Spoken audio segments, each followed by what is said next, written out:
Assalamualaikum warahmatullahi wabarakatuh. Selain Yahudi, Islam, dan Kristen, yang populer hari ini rupanya ada agama Samawi yang lebih tua dan eksis hingga kini. Ia bernama Zoroastrianisme. Tersebutlah seorang imam di negeri Persia bernama Zarathustra, yang juga dikenal dengan nama lain Zoroaster. Konon ia adalah manusia pertama yang pernah mengaku bertemu zat yang lebih besar daripada manusia dan jagat raya ini. Sesuatu yang generasi kini sebut Tuhan. Umur Zarathustra 30 tahun ketika ia pertama kali menerima sebuah wahyu. Ia melihat cahaya besar yang kemudian membawanya masuk ke dalam hadirat Ahura Mazda atau Tuhan yang bijaksana. Dalam pertemuan itu, Zarathustra dipampangkan kebenaran spiritual yang berbeda dari apa yang pernah dilihatnya. Kala itu abad ke-6 sebelum Masehi, kebanyakan orang masih menyembah berhala dan yakin kalau dewa-dewi itu tak hanya satu. Mereka percaya kalau setiap benda di bumi memiliki roh sendiri. Melalui wahyu dari Ahura Mazda, Zarathustra akhirnya meyakini bahwa Tuhan itu cuma satu dan ajarannya adalah kebenaran yang mutlak. Ia meyakini bahwa segala kebaikan berasal dari Ahura Mazda. Ajaran ini kelak dikenal dengan nama Zoroastrianisme. Para pengikutnya dikenal sebagai Zoroastrianian. Dalam A History of Zoroastrianism, Mary Boyce menyebut tak ada catatan tanggal pasti tentang kapan Zarathustra mulai menyebarkan Zoroastrianisme. Nama Zoroaster terdapat dalam dua catatan Yunani kuno. Satunya ditulis 6.000 tahun sebelum Plato, lainnya menulis 258 tahun sebelum Alexander Agung, sang raja Makedonia yang tersohor. Di antara orang-orang Persia yang masih menganut animisme dan paganisme, menjadi berbeda tentu saja tak mudah. Zarathustra yang membawa keyakinan baru jelas mendapat tekanan. Ia sampai-sampai harus melarikan diri ke Khorasma, salah satu negeri tetangga Persia yang kini adalah daerah Iran.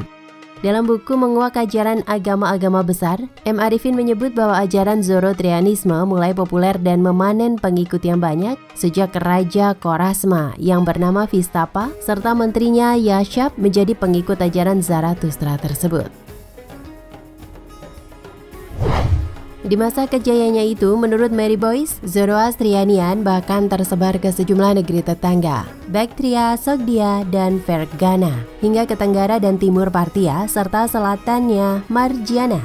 Kerajaan-kerajaan itu kini adalah bagian dari negara Rusia, Asia Tengah, Uzbekistan, Tajikistan, Turkmenistan, dan Kirgistan.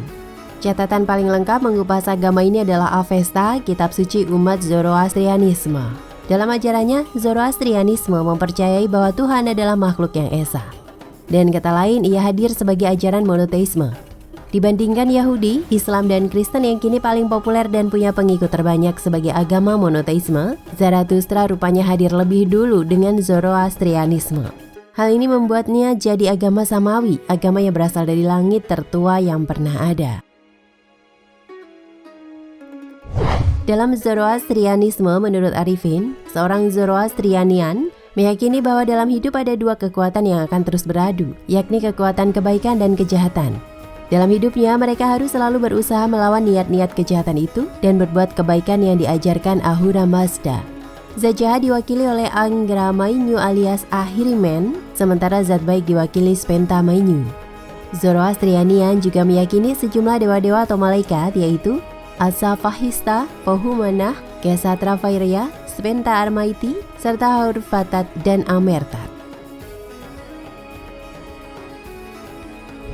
Selain konsep monoteisme, Zoroastrianisme juga punya sejumlah keyakinan lain yang juga ada dalam agama Samawi yang populer kini.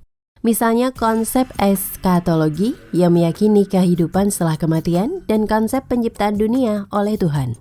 Seorang Zoroastrianian seperti seorang Muslim akan mengalami penghakiman setelah meninggal. Roh-roh manusia akan diminta membuktikan telah melakukan hal-hal baik selama masa hidupnya. 3 hari setelah meninggal, roh itu masih akan tetap tinggal di tubuhnya, lalu di hari keempat ia akan diharuskan melewati jembatan Kinfat untuk membuktikan semasa hidup dekat dengan Spenta Mainyu. Jika berhasil, ganjarannya tempat penuh rahmat Ahura Mazda, semacam surga dalam ajaran Islam dan Kristen. Jika jatuh, ia akan terjerembab ke dalam tempat suram penuh api dan kesedihan semacam neraka.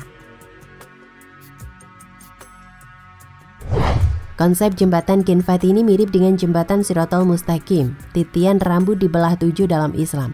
Semakin banyak kebaikan yang dijalani semasa hidup, semakin lebar pula jembatan tersebut. Sementara dalam konsep penciptaan dunia, Zoroastrianian meyakini bahwa dunia ciptaan Ahura Mazda hanya terdiri dari 12.000 tahun. Periode 3.000 tahun pertama adalah masa Ahura Mazda menciptakan alam semesta. Di masa ini Ahriman muncul dan menghancurkan ciptaan Ahura Mazda. Di periode 3.000 tahun berikutnya, Ahura Mazda dan Ahriman adu kekuatan. Ini adalah masa ketika siang dan malam tercipta. Pada 3.000 tahun ketiga adalah masa ketika Zarathustra lahir dan mendapat wahyu. Di periode 3.000 tahun terakhir akan muncul satu orang Saosanya dalam tiap 1.000 tahun sebagai penyelamat manusia. Mereka adalah keturunan Zarathustra yang akan menghancurkan Ahriman. Setelah itu perdamaian baru terwujud. Meski sudah berumur lebih dari 3.000 tahun, Zoroastrianisme masih eksis hingga hari ini. Mayoritasnya masih menetap di Iran. Arifin juga menceritakan bahwa sejumlah Zoroastrianian juga bermigrasi ke India dan dikenal sebagai orang-orang Parsi di sana. Di sejumlah daerah di Asia Tengah dan Indonesia juga dikenal dengan nama agama Majusi. Namun para Zoroastrianian juga sudah menetap di kota-kota besar dunia seperti London dan lainnya. Salah satu pengikutnya yang terkenal adalah Parisa Khosravi, salah satu petinggi CNN. Dilansir dari salah satu jaringan berita terbesar di dunia itu, pengikut Zoroastrianisme yang eksis hingga kini sejumlah 2,6 juta orang.